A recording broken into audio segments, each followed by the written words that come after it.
It's this utensil. I'm gonna try to. I'm gonna actually look at a picture of it. See if you guys couldn't tell by me showing the lizard on here, I did not figure out the meme break. So hopefully next week, eye knife. Let's see images of an eye knife. Is that the next Apple product? The eye knife. That's what it sounded like. I was like, there ain't no way. So from what I'm looking, it just looks like like a cauterizing knife. Lightsaber? Pretty much. Right there. It just looks like a cauterizer. Yeah. But pretty much, yeah, you can see right there. What it does is, so with cancer surgeries, you either remove it all or it's coming back. So before we kind of just took a guess and looked at the tissue and was like, okay, that looks healthy. But this thing, it has a sensor that when it cuts, it says like, okay, we're still cutting cancer, cuts, still cutting cancer, cuts, healthy tissue. So now you know exactly when you stopped cutting cancer. And I didn't look much into the technology, but the way she explained it was that it sort of took some sort of like the different smell of the cancer cell burning compared to the human cell, and was able to analyze through it. Smell? That's the way she explained it. She kind of compared it to like a beagle because beagles have such good noses that they can actually smell cancer. So like if you have cancer and they can't figure out where it is, actually bring a beagle to smell out your cancer. Yeah, that's interesting how you use like electronics to smell, because like I've never heard about that. Obviously, there would be like some type of machine learning with it. I guess it's gonna be sort of like a chemical receptor that's they kind of realize, okay, the smell is coming from this because all the smells come from like chemicals. So okay, the smell's coming from this specific chemical. So let's see if we can like figure out what chemical it is. But if she explained it correctly, then that's the theory behind it. But I thought it was pretty interesting. You know, that'd be crazy. Like once we get into like our surgery and stuff, we could be using that. Like exactly, and it's like, and it's like a brand new technology. Like it's just being implemented into surgeries. Yeah, from the way she explained it. But yeah, looking at like technology in general, for medicine, we have what, like at least 8 years till we're practicing. Yeah. The amount of technology that could come into the field is incredible. Like there is like wireless surgery where they have a robot being controlled by a doctor across the globe. Yeah, it's yeah, because I know they have like the Da Vinci, but I guess Bluetooth surgery. Exactly, Bluetooth surgery. Remote desktop for surgery. But that's probably gonna take so long for them to actually implement. And don't quote me on it, because it might implement it tomorrow. But considering how wireless connection is still spotty at times, yeah, like you can't just be like mid surgery and the thing just loses connection or starts like lagging, bro. Just like what? So I don't know. I don't know how far along we are in that technology, but we gonna get to the point where there's a drone just doing surgery, a 3D printer surgery. Let's hope not, because I don't want to lose my job. Honestly, for plastic surgery, you probably wouldn't, because I don't think they do that like remotely.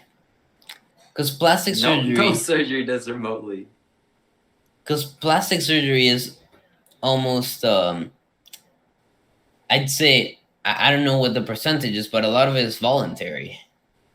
Well, there's like, I would say there's two different like branches. There's like cosmetic, and then there's like reconstructive plastic surgery, kind of. Yeah. So like, if you get messed up or something, then you can get that. You can get treatment for that. And then there's cosmetic, that's just like to enhance your features and stuff like that. Exactly. but I don't know what the split is. Is it? I feel like there's more cosmetic. I feel like cosmetic is definitely more like the one that's being advertised. Like when you hear plastic surgery, that's what you think of. But I think plastic surgery is also like reconstructive and stuff like that. It's just like not as well acknowledged. Even like with burn patients and stuff like that. Yeah. Like that's big on plastic surgery. So.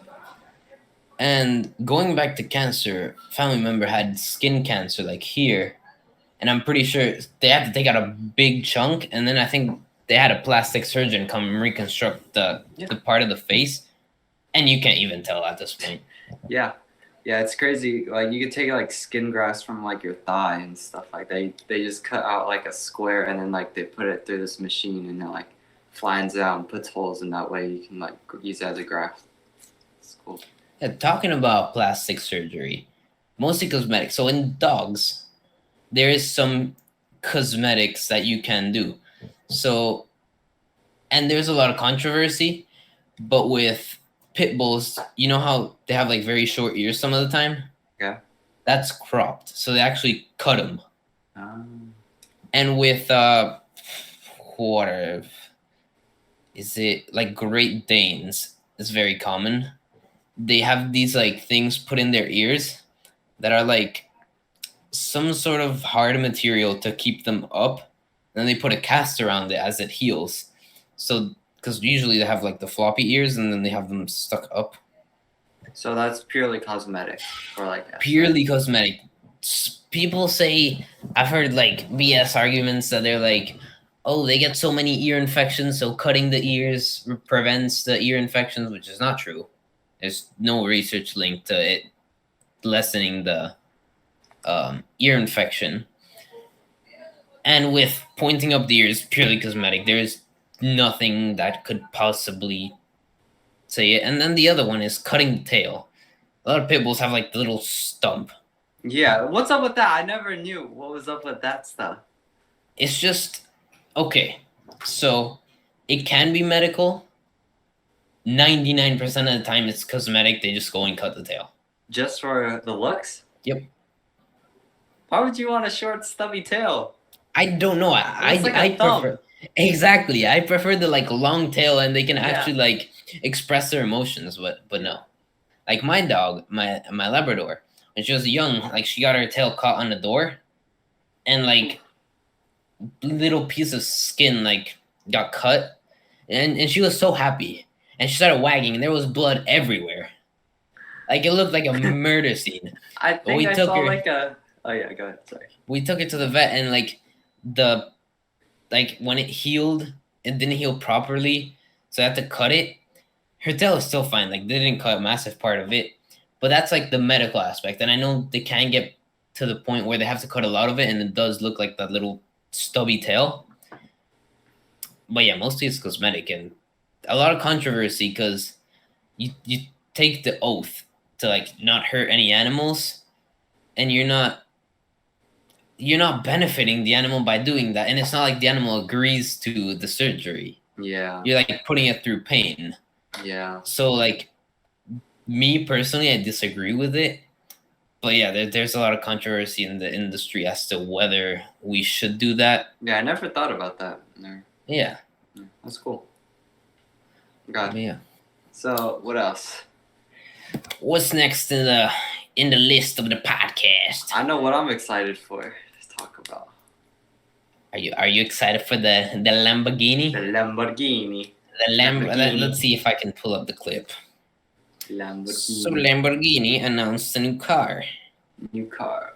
Let's look up. It's YouTube Shorts. I'll link the guy in the comments. It's Shmi. That's a famous. Okay, so it's called the Lamborghini Huracan Sterato.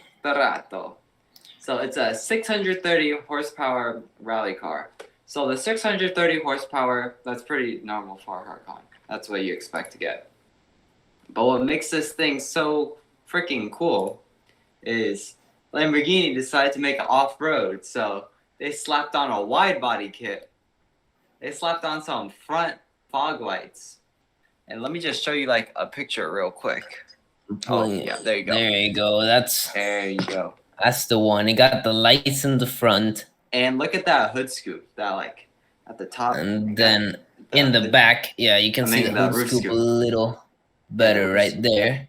I love the roof scoops. And it's raised compared to the other ones. It has raised and, as said, the off-road capabilities, and it just looks awesome. You know what it kind of reminds me of? What? It kind of reminds me of like a Subaru. A Subaru?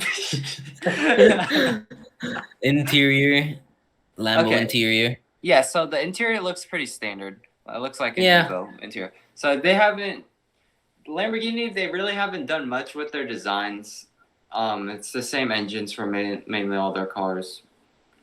But I feel like this was like the first car in a while that they finally just like revamped it like for a different purpose. Because most of the other ones are track or just road cars, but this one's for rally use, and I think that's really cool.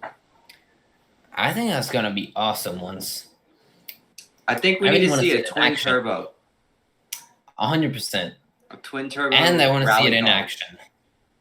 Yeah, I want to see like full power. So this makes me wonder if Lamborghini is going to start competing in like the World Rallycross stuff like that.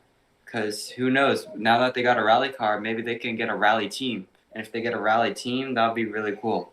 I feel like. Let's see other rally cars. Subaru, big one. Ford. So like Hoonigan. What's the cup called? The WRC.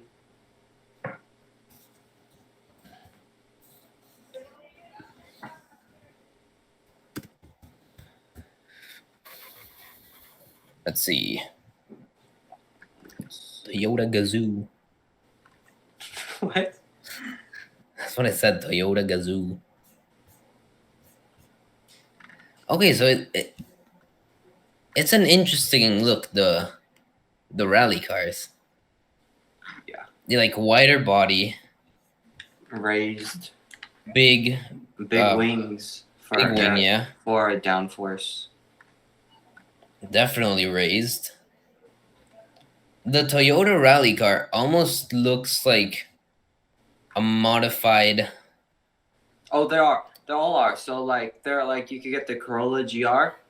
So like it's the Corolla GR, and then like they just modify it. So like that's what I was gonna say. But Subaru, it's all WRX, and then they just modify them. So it's all like the manufacturer's car.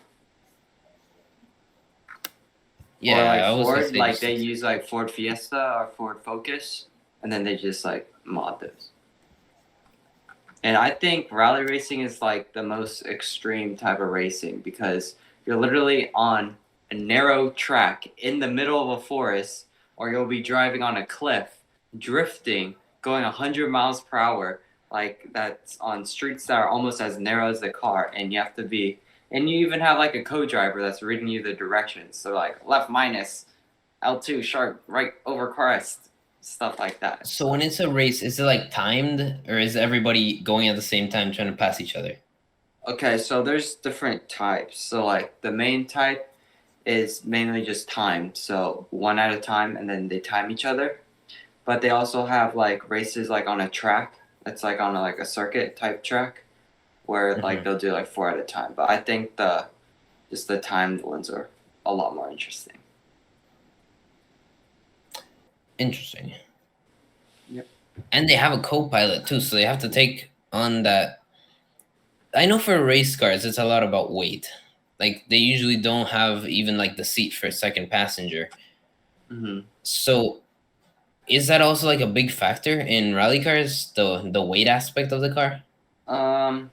Yeah, weight is definitely a factor. I mean, they make them as light as possible so they can go as fast as possible. Mm-hmm. But I think having a co-driver is more important than the weight of the car because you need to have good synergy between the co-driver and the driver. So the co-driver needs to be able to read off the directions like really fast and stuff while the driver's driving so they know where to turn because you can't just memorize the whole track because there's a lot of turns. Like it's like a 4-mile track or something like that.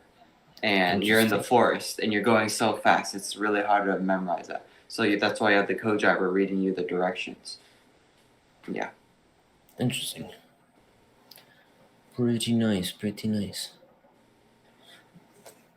Okay, well, covers it for that. And as you said, next car Lamborghini should do a drift car would be pretty good. I think a drift car would be sick because look, they already have the rear wheel drive Huracans, right?